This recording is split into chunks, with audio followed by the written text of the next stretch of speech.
बिस्मिल्लाहिर्रहमानिर्रहीम, अस्सलाम वालेकुम। सीनियर सहाफ़ी एजाज़ सैयद साहब ने एक ट्वीट किया। अब उस ट्वीट के नीचे क्या कुछ कहा जा रहा है वो तो मैं बयान नहीं कर सकता। हर कोई अपनी राय दे रहा है, वो आप खुद ही जाकर देख लें, क्योंकि बहुत शदीद तनकीद इस पर हो रही है।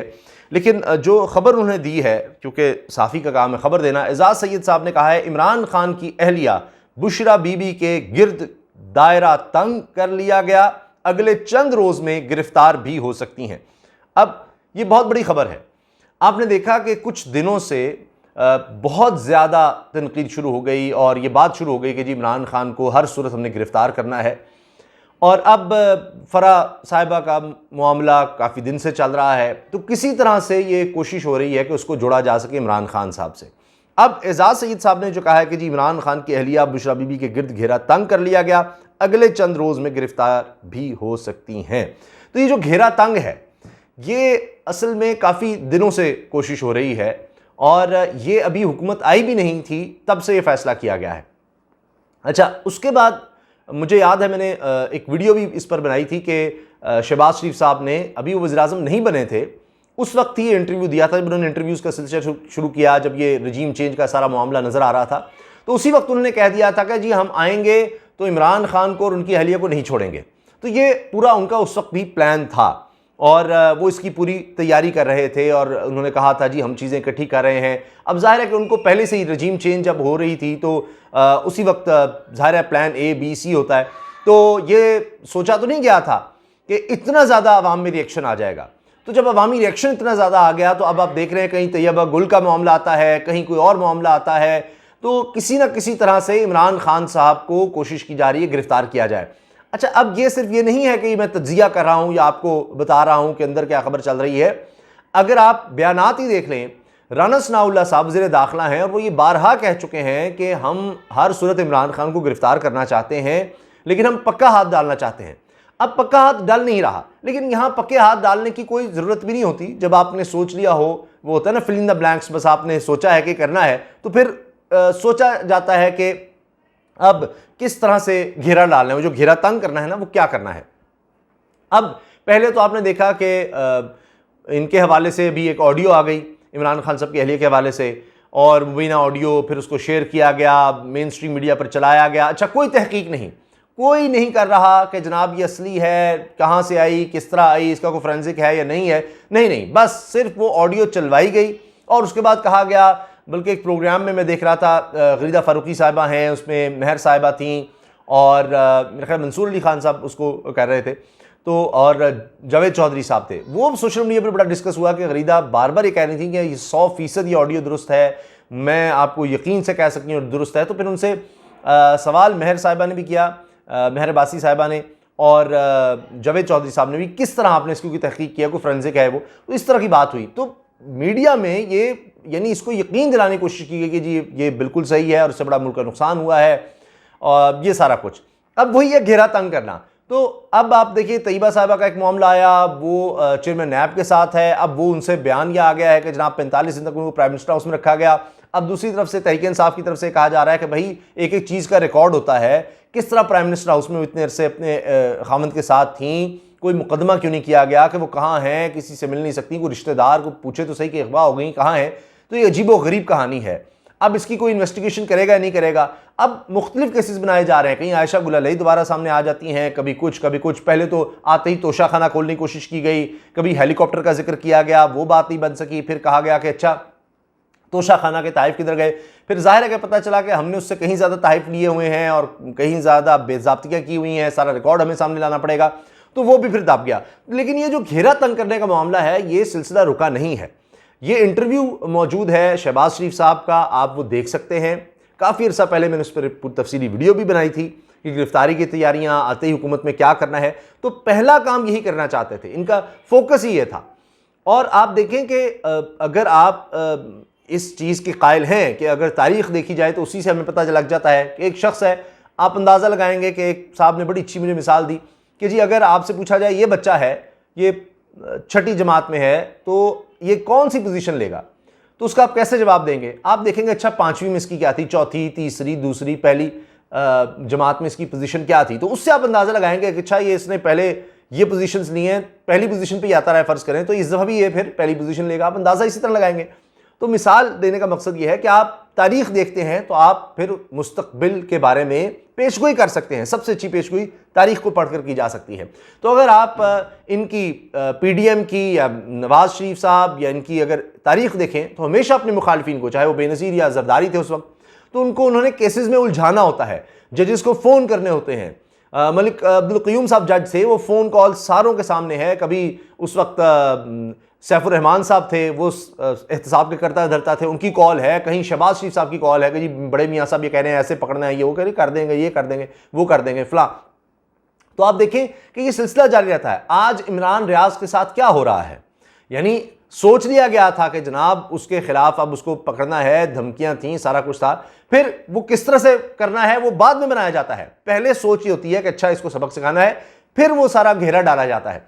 तो अब ये घेरा तंग कर लिया गया है और अगले चंद रोज में गिरफ्तार भी हो सकती हैं। अब ये देखिए, इसलिए कि हुआ क्या, सोचा यह गया था कि जब ये सारा रजीम चेंज का मामला होगा तो उसके बाद जनाब कोई नहीं निकलेगा। महंगाई है, सर्वेज हैं मौजूद हैं, इमरान खान गैर मकबूल हो गए में हैं, कोई नहीं पूछेगा। लेकिन उसके बाद जिस तरह लोग निकले, जिस तरह बाहर आए, उसके बाद इमरान खान साहब ने जिस तरह शहर शहर जाकर जलसे किए हैं, पाकिस्तान की तारीख में कभी नहीं हुआ।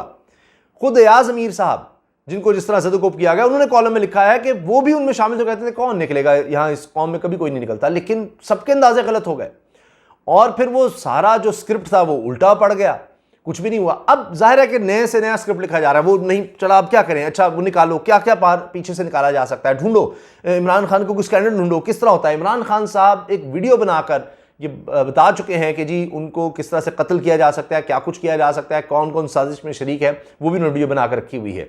तो अब साफ़ियों के खिलाफ मुकदमात हों, इमरान खान के गिर्द घेरा तंग करना हो, उनकी अहलिया के गिर्द पहले एक कोशिश की जाती है कि अच्छा डीप फेक का भी सुना था कि जी कोई वीडियो बनाई गई है, वो भी फिर नहीं बात बनी, खुद कहना पड़ गया मरीम साहबा को कि जी मैं इस तरह का गंदा काम नहीं करती। अभी मरीम और साहबा ने कहा कि ये घटिया हरकतें हम नहीं करते, ये ऑडियो सामने लाना। तो इसका मतलब है जो ये ऑडियो सामने लाया बुशरा साहबा और ये सारी मुबैना वीडियो अरसलान और उनके दरमियान जो बात हो रही है जी किस तरह कोई गद्दारी का मामला बनाना है ये वो, तो ये कोई घटिया काम था। फिर इसका मतलब है खुद कह रही है मरीम और साहबा जी ये घटिया काम था, ये हम नहीं करते। तो पहले जो कर चुके हैं वो फिर क्या थे और आइंदा जो करने के इरादे हैं वो क्या है। तो ये जो अब किया जा रहा है कि अच्छा जी फराह साहबा ने बड़ी करप्शन की है, अब वो इमरान खान साहब की अहलिया की दोस्त हैं, अब उनको हम नहीं छोड़ेंगे। कहीं यूं लाजवाब हो गया कि जी उन्होंने किसी जगह पर प्लॉट लिया है और वो इतने का नहीं इतने का क्यों लिया है, तो पता चला जी अयाज सादिक साहब ने भी वहीं पर उसी तरह ही प्लॉट लिए हैं, उसी स्कीम में वही सारा कुछ, सी पैक के तहत जो आते हैं। तो अब उसका भी क्या, अयाज सादिक साहब को फिर पहले पकड़ना चाहिए, पहले तो उनको पकड़ना चाहिए। मैं फराह साहिबा को कोई डिफेंड नहीं कर रहा, जो भी केस है बिल्कुल आइन और कानून के मुताबिक उनके खिलाफ होना चाहिए, करना चाहिए। अभी कह रही थी रेड वारंट, उनके खिलाफ कुछ प्रूव नहीं हुआ, पहले ही रेड वारंट, कोई मुकदमा तो करें, नैब तो आपने वैसे ही खत्म कर दिया। अब तो आप खुद ये कर चुके हैं कि जनाब किसी के भी नाम पर, आपके नाम के अलावा जिस मर्जी आप दौलत बना ले, कोई नहीं पूछेगा, नैब वैसे ही फारिग हो गया। IMF को कह रहा है कि जनाब कोई एंटी करप्शन के वाले कवानीन बनाए, हम लोग बीच में आएंगे। तो ये सारे महकमे के अंडर हैं और जब से आए हैं पहले अपने आप को रिलीफ देना था वो दे लिया, इलेक्शन का मामला करना था सीधा वो कर लिया, ओवरसीज पाकिस्तान का वोट छीन कर और जो कुछ करना था। तो अब ये है कि जनाब जितना वक्त रह गया है हमसे तो कुछ हो नहीं रहा, लोगों में गमूसा है, तो इस तरह के स्कैंडल्स लेकर आओ, तवज्जो भी हटेगी, हमने कुछ मीडिया को भी फीड करना है कि देखो ये क्या हो रहा है इस तरह से, तो ये होगा। फिर वो टॉर्चर वाली बात भी, इमरान खान को टॉर्चर करो। अभी आपने इमरान रियाज के साथ जो किया है वो नहीं इस हुकूमत से संभाला जा रहा, परेशान है, नया स्क्रिप्ट लिखते हैं फिर फाड़ते हैं, फिर नया लिखते हैं फिर फाड़ते हैं कि अच्छा ये नहीं हुआ, ये नहीं, इधर से उधर से जाओ, इधर से गिरा डालो। तो ये मुझे लगता है कि ये एक और यानी गलतियों पर गलतियां, बुखलाए हुए हैं, समझ नहीं आ रही लोगों का। इस वक्त मसला ये नहीं है, यकीन जानिए, आप अपने इर्द गिर्द लोगों से पूछ लें, लोगों को इससे गर्ज नहीं है। जितना आप लेकर आएंगे फलां खातून ले आए, वो ले आए, ये ले आए, ये वीडियो आने लगी है, ये मिल गया, वो मिल गया, तोशाखाना मिल गया, हेलीकॉप्टर मिल गया, ये किया था इमरान खान ने, जनाब ये करप्शन होती रही है, फलाना होता रहा है, कोई जी वो इमरान खान पैसे ला के पता नहीं बनी गाला में ज़मीन में दबाता था, ये करता था। आप जितना मर्जी कर लेंगे लोग अब नहीं सुनेंगे, क्योंकि आपने जो सबसे बड़ा दावा किया था वो महंगाई मुकाओ का था। अब आप कह रहे हैं कि जनाब दुआ करें कुछ हो जाए। 75 साल में कुछ नहीं किसी ने किया जनाब, शहबाज शरीफ कह रहे हैं, जिनमें 30 साल तो इनकी पीडीएम की हुकूमत रही है, कुछ नहीं किया आवाम के लिए, खुद शहबाज शरीफ कह रहे हैं। तो अब आप सोचें कि अवाम क्या सोच रहे हैं, क्या देखना चाहते हैं। वो रिलीफ चाहते हैं, कहते हैं जी कस्में खाकर जी पेट्रोल की कीमत हम कम कर देंगे जैसे इंटरनेशनल मार्केट में हुई, कहां नीचे चली गई है, 1 रुपया कम नहीं, बढ़ाते चले जा रहे हैं। बिजली इतनी बढ़ा दी पाकिस्तान की तारीख में नहीं थी, गैस इतनी बढ़ा दी पाकिस्तान की तारीख में नहीं थी, महंगाई इतनी कर दी पाकिस्तान की तारीख में नहीं थी। हर चीज़, हर तरह से मईशत जो है वो तबाही की तरफ जाया जा रहा है। मवाजना किया जा रहा है कि खुदा न खास्ता हमारे मुल्क में कोई श्रीलंका वाले हालात पैदा होने लग गए हैं, उसी तरफ जा रहे हैं। कोई इंटरनेशनल ऑर्गेनाइजेशन एतबार करने को तैयार नहीं है, दोस्त ममालिक इन पर एतबार करने को तैयार नहीं है। एक्सपोर्ट्स हमारी गिर गई हैं, $1 अरब, इंडस्ट्रियां बंद हो रही हैं, बेरोजगारी बढ़ रही है, लोड शेडिंग बढ़ रही है। कोई इनके पास प्लान नहीं था। जो ये करने आए थे, असल जो था कि हमने अपनी जान बचानी, वो कर लिया। अब आगे कुछ नहीं, आगे था कि इमरान खान को हम काबू कर लेंगे। अब जिन ताकतों के साथ रजीम चेंज की गई, उन्हीं ताकतों के तहत ये कोशिश कर रहे हैं कि ज़िमनी इलेक्शन भी जीते जाएं, क्योंकि हमको कारकर्दगी दिखा सकें। उन्हीं ताकतों को साथ मिलाकर हम इमरान खान के गिरद घेरा तंग करें, उसको हम पकड़ लेंगे, दबा लेंगे, तो सारा कुछ ठीक हो जाएगा। ये अल्फाज हैं कि हमने इमरान खान को नहीं छोड़ना।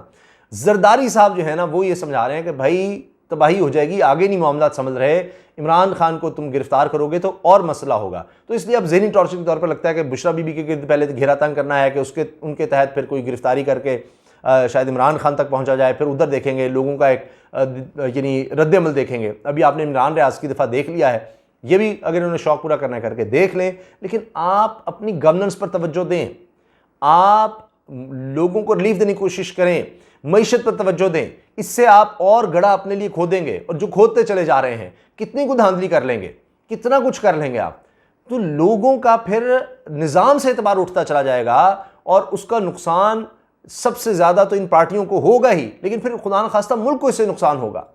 तो अल्लाह करे कि अब भी हुकूमत जो है वो उसके नाखून ले। जिनके अपने खिलाफ अरबों रुपए के केसेस हैं, वो माफ़ किए जा रहे हैं। टीटियाँ जिस तरह लगवाई गई, 16 अरब के केसेस थे, अब वो जनाब केसेस बना रहे हैं। आधी काबीना जो है वो ज़मानत थी, अब वो उनको शौक आ गया है कि जनाब ये हम केसेस बनाएं, तो पॉलिटिकल विक्टिमाइजेशन का कह दें, जो भी करें। अभी देखिए असदुल्ला खान साहब ने इस बारे में बताया कि 232 वाक़यात हुए सरकारी इमारतों में आग लगने के शहबाज शरीफ साहब के दौर में, जब वो वज़ीर आला 2008 से लेकर 2018 तक 232 वाक़यात। अंदाजा लगाएं आप। मेट्रो का जनाब रिकॉर्ड जल गया, एलडीए में जमीनों का रिकॉर्ड जल गया, पता नहीं क्या हो गया। उसकी इंक्वायरी जो हो रही थी वो रुकवा कर वो बस कि जी और इंक्वायरी नहीं करनी। और जिस शख्स ने कहा, फोरेंसिक के बंदे ने जाकर के जी आग लगी नहीं, लगवाई गई है, तो उसी को इधर उधर कर दिया गया। अब उन्होंने कहा मजीद इंक्वायरी नहीं करनी, बस जो भी रिपोर्ट है हाईकोर्ट में पेश कर दो। तो ये आकर उन्होंने ये काम किए हैं। सरकारी इमारतों में जिस तरह आग लगती रही, रिकॉर्ड जलते रहे, उसको दबाना, तो ये काम इन्होंने करने थे। अब आकर जनाब मुखालिफिन को जनाब के वो बोले ना, इमरान खान बोले, उसके गिर्द घेरा तंग करो। पहले इमरान रियाज बोल रहा था, वीडियोस बना रहा था, बात कर रहा था, उसको पकड़ो, उसको दबाओ, उसकी आवाज़ बंद करो। तो अब जनाब वो उल्टा पड़ रहा है, वो मामला नहीं चल रहा, तो अब इससे और आगे बढ़ो, उसकी भी तैयारी हो रही है। ये भी शौक पूरा करके देख लें, मुझे लगता है ये भी इनको उल्टा पड़ेगा। इजाज़त दीजिए, अल्लाह हाफ़िज़।